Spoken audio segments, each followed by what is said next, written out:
Imagine the world holding its breath as the lights dim on a courtroom. Not a stage, not a stadium, not a glittering arena, but a stark hall of justice, where silence cuts deeper than any melody.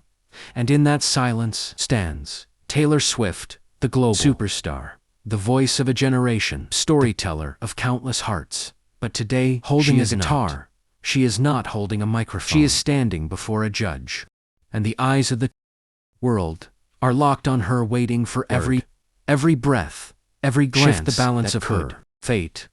The story begins like spreading online like a rumor that grows into a storm. Taylor Swift mocks and is arrested. It sounds impossible, unreal, like the plot of a movie. And yet the footage appears, appear the voices fans echo across social media. How could this happen?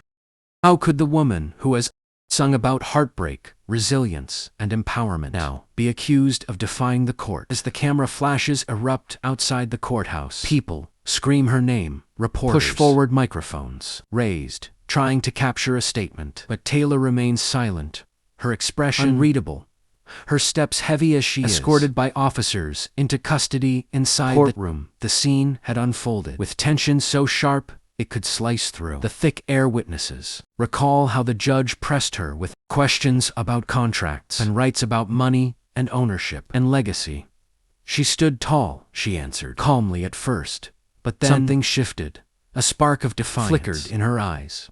Perhaps it was frustration, perhaps exhaustion, perhaps weight of years fighting battles in the industry over her masters, over her art, freedom, over her.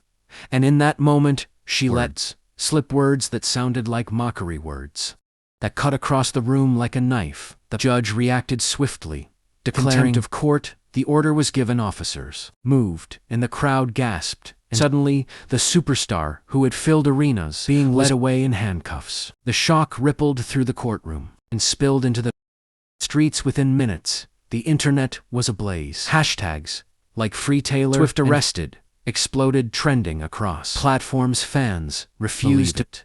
Some claimed the judge was biased. Others argued that no one should be above the law. Memes, videos, and commentary flooded. The web news anchors repeated the story with urgent tones, and analysts debated the fairness of the arrest. Some called it a tragic fall from grace.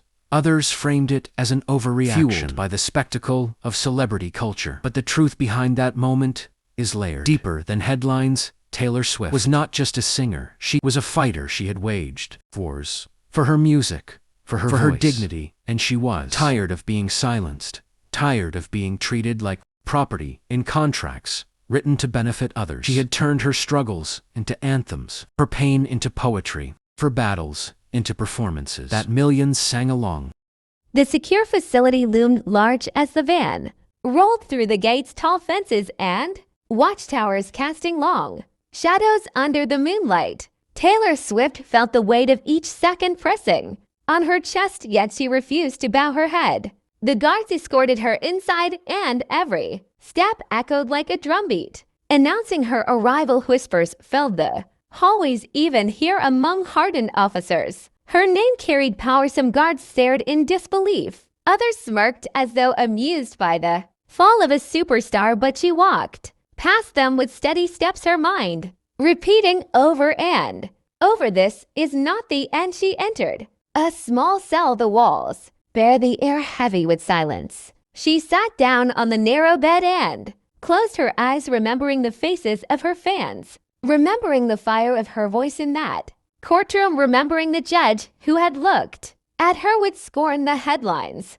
would say she mocked authority. The critics would say she was reckless, but she knew in her heart she had spoken with courage. Time crawled slowly in that room, the only sound the faint buzz of lights above. She thought of the melodies she had not yet written, the words she had not yet sung. She whispered lines to herself as though shaping them into a secret song for a future audience. Outside, the world boiled with chaos. Television anchors debated endlessly. Was Taylor Swift guilty of disrespect, or was she standing against a corrupt system? Fans filled the streets demanding her release, singing her songs like battle cries. Candles lit the night sky while journalists struggled to keep up with the Frenzy, the narrative twisted in every direction, yet in the middle of it all, her voice remained the spark. The officers returned hours later and led her to a dim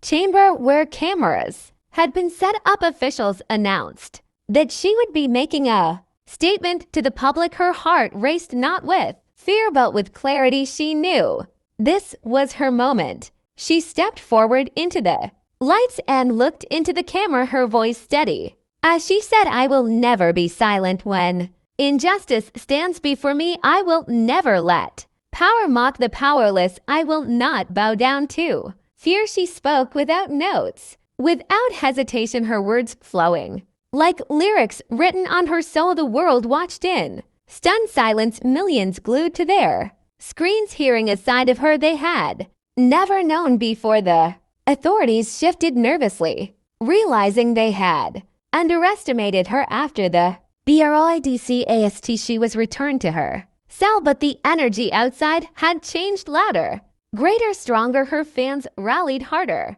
Politicians began to weigh in. Celebrities voiced support. The storm grew, and still she sat alone, humming softly to herself, sketching invisible lyrics into the air, each moment a seed for the future. By dawn, the facility shook with noise outside the gates. A sea of people had gathered, demanding her freedom. Then she got rescue.